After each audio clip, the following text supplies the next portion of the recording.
ಮಹಿಳೆಯರು ಬಂದು ಸರ್ಕಾರಕ್ಕೆ ತಮ್ಮ ಸಮಸ್ಯೆ ನಾವು ಹೇಳಿ ಅಮ್ಮ. ನಮಗೆ ಇಡಿಗಂಟು ಕೊಡ್ತಾ ಇದ್ದಾರೆ, ಕೆಲವು ಕಡೆ ಇನ್ನು ಆಗಿಲ್ಲ, ಇಡಿಗಂಟಿಗೂ ಬಂದಿಲ್ಲ. ಹಾಗೆ ಇನ್ನೂ ಅದನ್ನ ಮುಂದುವರಿಸಬೇಕು. ನಮ್ಗೆ ಅಲ್ಲಿಗೆ ನಿಲ್ಲಿಸಬಾರ್ದು. ಎಲ್ಲರೂ 23 ವರ್ಷದಿಂದ ಇವತ್ತು ದಿನಗೂಲಿಗೆ ಹೋದ್ರು 350 ಸಿಗುತ್ತೆ. ನಮಗೆ ಕನಿಷ್ಠ ಕೂಲಿ ಅಂತ 356 ಮಾಡಿದ್ರೆ ನಾವ್ ಇನ್ನೂ ಒಂದು ಮಕ್ಕಳು ಮರಿನ ಓದ್ಸಕ್ಕಾಗ್ಲಿ ನಮ್ಗೆ ನಮ್ಮ ಜೀವನಕ್ಕಾಗ್ಲಿ ಅನುಕೂಲ ಆಗ್ತದೆ. ಅದನ್ನ ಮುಂದುವರಿಸಬೇಕು ಸರ್ಕಾರ. ಇನ್ನು ಪೆನ್ಷನ್ ಬೇಕು ನಮ್ಗೆ. ನಾಳೆ ಏನಾದ್ರೆ ಸುಟ್ಕೊಂಡ್ರೆ ಗಾಯ ಆದ್ರೆ ಅದಕ್ಕೂ ಏನು ಇಲ್ಲ. ಶಾಲೆ ಒಳಗೆ ಏನಾರು ಆದ್ರೆ ಮಾತ್ರ ಅದಕ್ಕೆ ನಮಗೆ ಸೀಮಿತ, ಬಿಟ್ರೆ ಶಾಲೆಯಿಂದ ಕಾಂಪೌಂಡ್ ಇಂದ ಹೊರಗಡೆ ಹೋದ್ರೆ ಬಿಸಿ ಉಡ್ತವ್ರು ಮನೆಗೆ ಹೋಗೋ ತನಕ ಏನಾಗತ್ತಂತಿಲ್ಲ. ಅದು ಒಂದು ನಮ್ಗೆ ಏನಾರು ಒಂದು ಸೇವೆ ಅಂತ ಕೊಡ್ಬೇಕು. ಹಾಗೆ ಕಾಯಂ ನೌಕರರಾಗಿ ನೇಮಕ ಮಾಡ್ಬೇಕು ನಮ್ಮನ್ನ. ಮತ್ತೆ ನಮ್ಮನ್ನ ಇದು ಮೇಷ್ಟ್ರು STMC ಅವರು ಎಲ್ಲ ಸೇರಿ ನಮ್ಮನ್ನ ಒಂದು ಕೀಳಾಗಿ ನೋಡ್ತಾರೆ. ಅವರ ಕುಟುಂಬದಲ್ಲಿ ಒಬ್ರು ಹೆಣ್ಣು ಮಕ್ಕಳು ಇದ್ದಂಗೆ ನೋಡ್ಕೋಬೇಕು. STMC ಅವರು ನಮ್ಮನ್ನ ಏನೇ ಒಂದು ತಪ್ಪು ಮಾಡಿದ್ರು ಕೈ ಬೆರಳು ತೋರಿಸ್ತಾರೆ ನಮ್ಮನ್ನ. STMC ಅವರು ಇನ್ನ ಏನು ಕಿರುಕುಳ ಕೊಡಬಾರ್ದು ಅಡ್ಗೆಯವರಿಗೆ, ಆ ತರ ಎಲ್ಲ ಮಾಡ್ಬೇಕು. ಹಾಗೆ ನಮ್ಮ ಸಂಬಳ, ನಮಗೆ ಸಂಬಳ 5ನೇ ತಾರೀಕು ಒಳಗೆ ಸಂಬಳವನ್ನ ಹಾಕ್ಬೇಕು. ತುಂಬಾ ಕಷ್ಟದಲ್ಲಿದ್ದಾರೆ ಬಡವರು, ಮಕ್ಕಳು ಓದಿಸ್ಬೇಕು ದೂರ 3 ತಿಂಗಳಾದ್ರೂ ನಮ್ಗೆ ಸಂಬಳ ಕೊಡಲ್ಲ.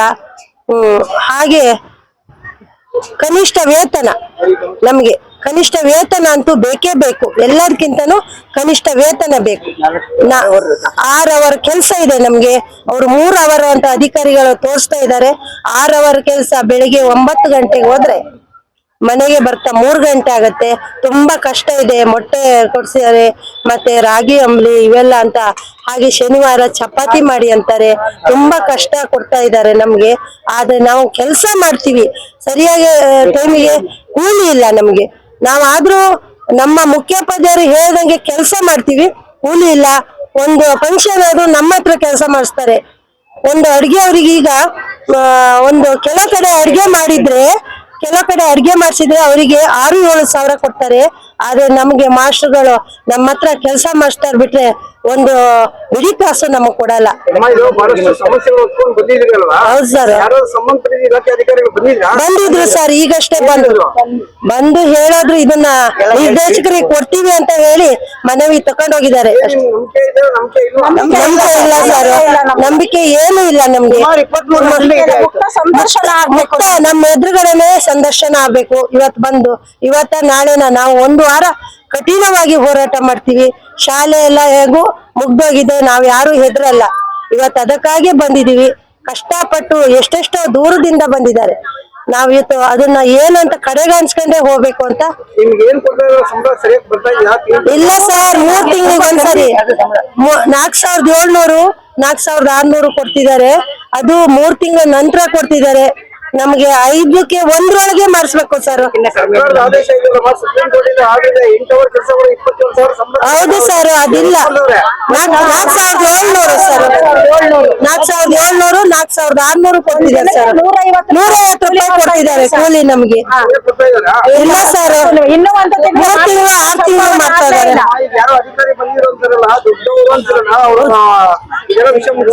ಹೌದು ಸರ್, ಎಲ್ಲ ಮುಗಿಸಿದ್ದೀವಿ. ಏನು ಇಲ್ಲ,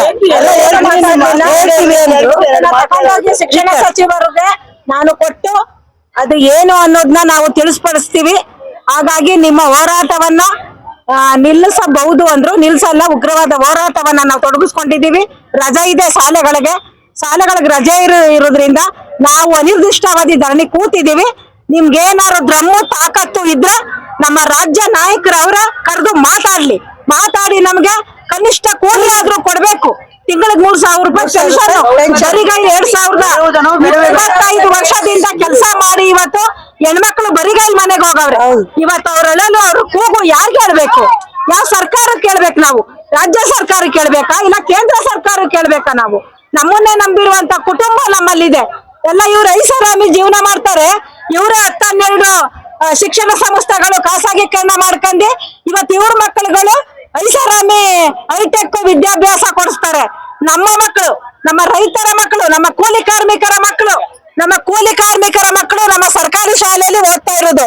ನಮ್ಮ ಮಕ್ಕಳೇನಾದ್ರೂ ಇವತ್ತು ಇಲ್ಲ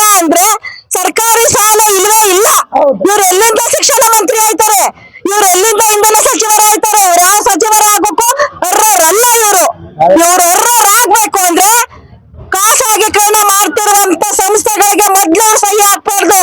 ಸರ್ಕಾರಿ ಕನ್ನಡ ಕಲಿ ಅಂತ ಹೇಳ್ತಾರೆ, ಕನ್ನಡ ಉಳಿಸಿ ಅಂತ ಹೇಳ್ತಾರೆ, ಕನ್ನಡ ಬೆಳೆಸಿ ಅಂತ ಹೇಳ್ತಾರೆ, ಕನ್ನಡ ಶಾಲೆನ ಮುಚ್ಚಕ್ಕೆ ಒಂದು ಹುನ್ನಾರ ಮಾಡಿರ್ತಾರೆ ಹಿಂದೆಗಡೆ. ಆಯ್ತಮ್ಮ, ನಾಳೆ ಏನಾದ್ರು ಮಧುಮಂಗಾರಪ್ಪನವ್ರು ಬರೋ ತರ ಇದಾರ?